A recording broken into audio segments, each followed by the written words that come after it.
Hi, host Eric here. More on political discourse. We're talking Stefan Molyneux. We're talking Brian Mitchell was his name, not Williams. I called him Williams a couple times, but Brian Mitchell, and the punditry of America and the nature of their pandering. So, the first half of this little video on political advocacy was more descriptive. This one is going to break down exactly what they do, why they do it, and if it's right or wrong to do it. So, when you're looking at a pundit like anyone from Rush Limbaugh to Stefan Molyneux to Brian Mitchell to what's that chick's name, the butch chick on MSNBC? What's that? Rachel Maddow. That chick, or Oberman, Keith Oberman.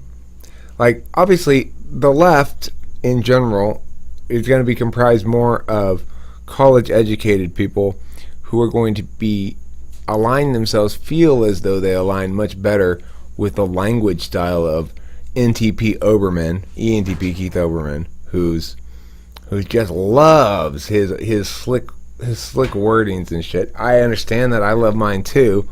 That doesn't mean you believe him, Keith Oberman.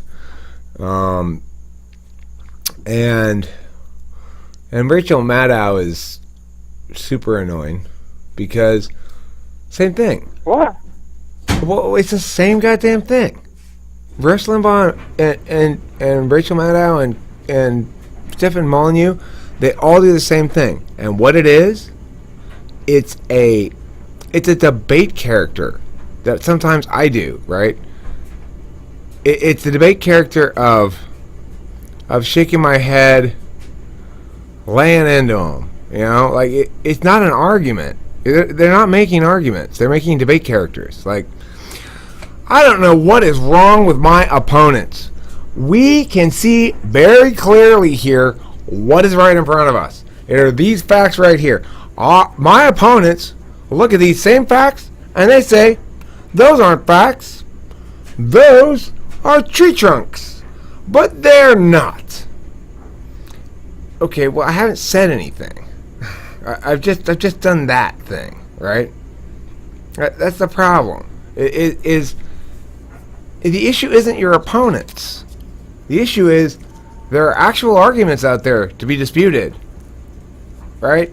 So if I'm Stefan Molyneux and I want to attack quote-unquote progressives, then let's talk about something that is more marginal, right?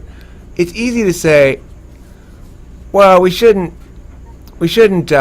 just engage in tax and spend liberal nonsense. It's easy to say that, but it needs to be framed so much differently, right? When we frame it adversarial like that, and when we frame it in terms of getting at the bad guy, rather than in terms of eliminating the bad arguments, then we guarantee to be stuck in bad arguments forever. Because there's no reason to change your arguments if you're not engaging people who disagree with you. And that's exactly what those people are doing.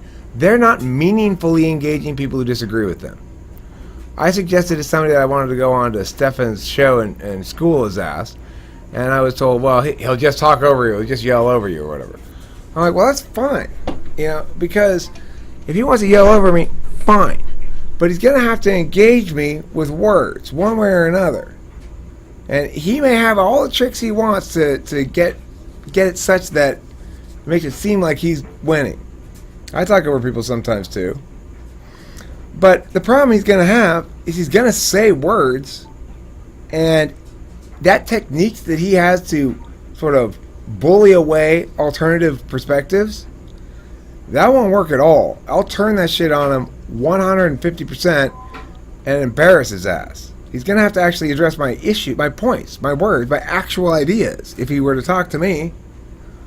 And I want to go on a fucking... When I saw a little bit of that thing, I didn't really think much of it. It was just like, oh, it's just some of that bullshit. And then I hear somebody else, I hear other people talking about it as though like, well, is it valid, is it not valid or something.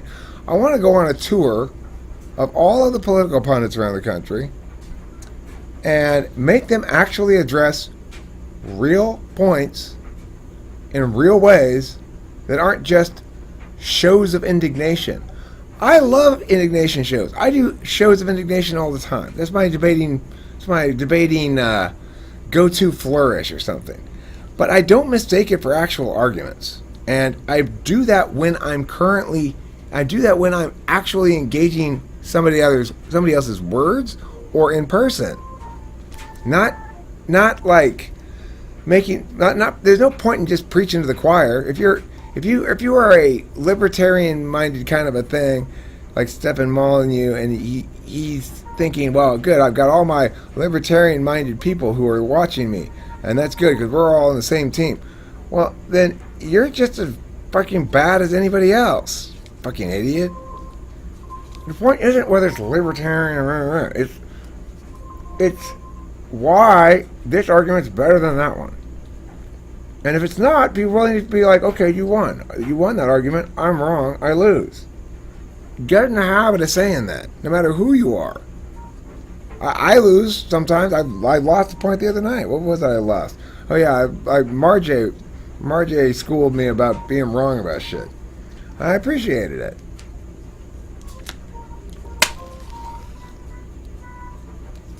So, what I'm saying is this. Political discourse can be a million times better than it is, and the best way to get there is to get those people who are doing bad discourse and make them actually talk to me. So that's what I'm going to try to do, but they'll run away. They don't want to actually talk to somebody who actually wants to talk to them. They want to do what that like Brian Mitchell and Colin fucking what's his name? Not Colin, what's his name? Stephen Molyneux and Brian Mitchell, all they did was exchange agreements with each other. Now you paint the progressives as stupid. Yeah, they sure are stupid. Boy, you sure are right, Stephen. Now you paint them as stupid, Brian. Gosh, those progressives are stupid. Whew. Brian, you are so right, says Stephen. What the fuck is that? That's not discourse. That's sucking each other's dicks.